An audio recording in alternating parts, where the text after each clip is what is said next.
Uy, familiar ba ka ng gitawag na ibon? Kana siya sikat kayo na siya diri sa Pilipinas o sa tibuok kalibutan. Pangutana karon, nganong naibon karon sa tong panahon ug kinsay nagtukod niini? Og tinuod ba ang mga balita nga nawala na daw ang ibon? Kana ang sulod sa tong video karong adlaw. Sa unang panahon na gitawag na mga brochure no, ug kahibaw ko nakamo nagkapakli pod anang gitawag na mga brochure. Kasagaran mo gamit mga babae. Naapoy uban mga lalaki ug uban dito magsigig pakli, magsigig tanaw atong mga bra ug mga panty. Di ra bang palit. Pero okay ra na kay part man na dito sa brochure no. Karon atong pangutana, nganong ibon sa atong panahon? Ang ibon mga ka-nation, pambabae ni siya nga mga produkto. Pero nagtukod niini dili babae, kundi lalaki. Siya si David McConnell. Kini si David McConnell, siya ang nagtukod sa ibon sa unang panahon, pero lahi ang gibaligya no. Dili pa nang gitawag na mga perfume, mga pulbos ug uban pa. Sa una, iyang una ginabaligya is kanang gitawag na mga libro. Yes, tinuod mga ka-nation, si David McConnell ang founder sa Avon, iyang una ginabaligya sa una mga libro. Iyang ginabuhat, mag door to door siya no, maato sa mga balay, ug iyang gina-offer iyang mga libro nga baligya. Ug sa iyang pagbaligya, iyang ginahatagan og regalo or gift ang mga mupalit sa iyang libro. Iyang ginahatagan og mga perfume. Kini siya nagustuhan sa mga customer ug iyang napansin mas ganahan pa noon ang mga customer niya dito sa sample o regalo na iyang ginahatag ng mga perfume compare sa libro. Year 1886. Giundangan sa founder sa Avon ang kanang gitawag na pagpamaligya og libro ug nag-focus na lang sa pagbaligya og kanang gitawag na mga perfume. Ang pangutana nga naman, kung naminaw kagaina, itungod iyang napansin nga mas ganahan iyang mga customer atong perfume compare sa libro. Tukod din siya kumpanya na gitawag og California Perfume Company. So ang gibuhat sa founder sa Avon mga ka-nation is nag-hire siya og kanang gitawag na mga salesman, no, mga tigbaligya. Pero dili mga lalaki, kundi mga babae. So yung ginabuhat na siya product na perfume, na siya gitawag na mga tigbaligya, no. Katong iyang gipang-hire mga babae, moadto na po dito sa mga balay, mag door to door ug mag-offer og kanang gitawag na mga perfume. So kato iyang gipang-hire pod ng mga babae para magbaligya is katuro pod iyang mga customer sa una. Katong namaligya pa siya og libro. Year 1939. Kini siya ang pag-utro sa pangalan sa kumpanya ni David McConnell. Di ba iyang pangalan sa una sa iyang kumpanya is California Perfume Company. Pero pagka 1939, iyang gipulihan og kanang gitawag na Avon. So ang Avon nga pangalan nagsugod 1939. Ug naay usa ka tawo nga grabig tabang kang David McConnell para molambo kanang gitawag na Avon. Kini siya usa ka babae gihapon. Siya si Persis Foster Ems Albee. So gitawag ko ni siya Miss Albee. So kini si Miss Albee ani tindahan sa unang panahon, mga 1886 pa no. Sa una ang founder sa Avon baya na si David McConnell, libro pa ang gipamaligya sa una.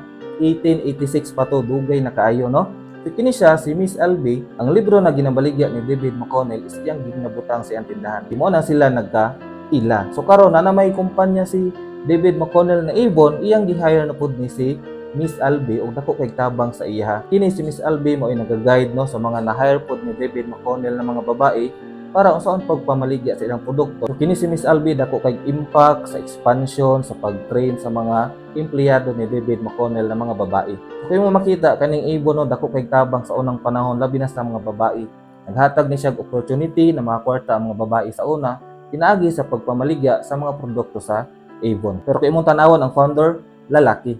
So, kini si Miss Albee, 25 years nagserbisyo sa founder sa Avon na si David McConnell. Namatay siya atong December 1914 sa edad na 78 years old.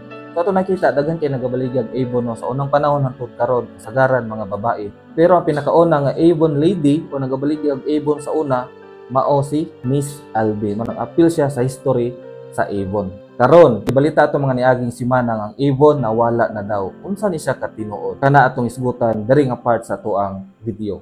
Year 2014 pa lang mga ka-nation, nagsugod nagka-decrease ang sales or halin sa Avon. Tungod ni siya sa pag-usbong sa mga competitor labi na sa online. Daghan na kay namaligya og same product sa Avon sa online. Before ang 2016, no, dito pa sa Amerika na gitawag na Avon USA. Ug kini siya gitransfer og gibaligya dito sa Avon North America. Okay, timanina siya. Paghuman from Avon North America na napay gitawag nga Avon UK. Okay? So kato nga panahon, duha no, Avon North America and Avon UK. Pagka year 2019, katong duha bitaw dito nga location no, kung nakadumdum mo, Avon North America og Avon UK. Ang nahitabo katong year 2019, ang Avon North America is gibaligya, gitransfer dito sa Korea, no? Particularly, gipalit na siya dito sa LG Household and Healthcare Company.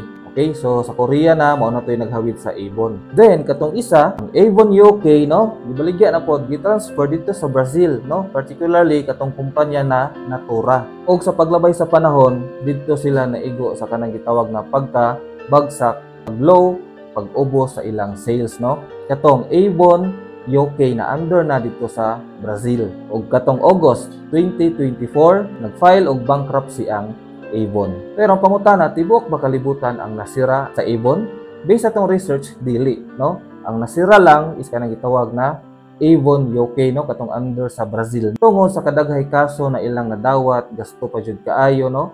Plus na gitawag na talc scandal, TALC scandal. But pasabot, ang uban product sa Avon kato ilang mga pulbos is na gitawag na mga talc, in which kini siya nga substance, no? O kini siya nga sagol dito silang pulbos is makakos or makadugang siya sa kanang gitawag na cancer.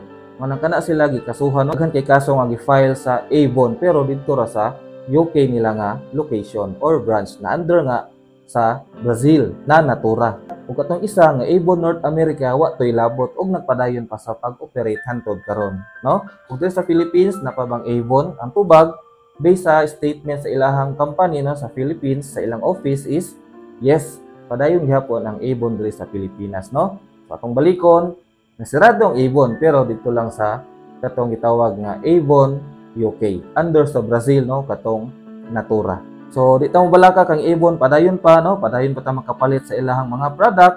Uban diha padayon pa sa pagpakli sa mga brochure kay mao dyan ay trademark sa Avon brochure na ilang ginagamit. Okay? So kanala tong video karon mga ka-Unisya, no, about sa kaagi or history sa Avon. Unta na mo na-learn sa gamay, no, na magamit niya sa unahan. Daghan kay salamat sa pagtanaw kang tutugod sa sunod. Bye. Follow for more. Uy, Bisaya Channel. Ang channel para sa mga Bisaya.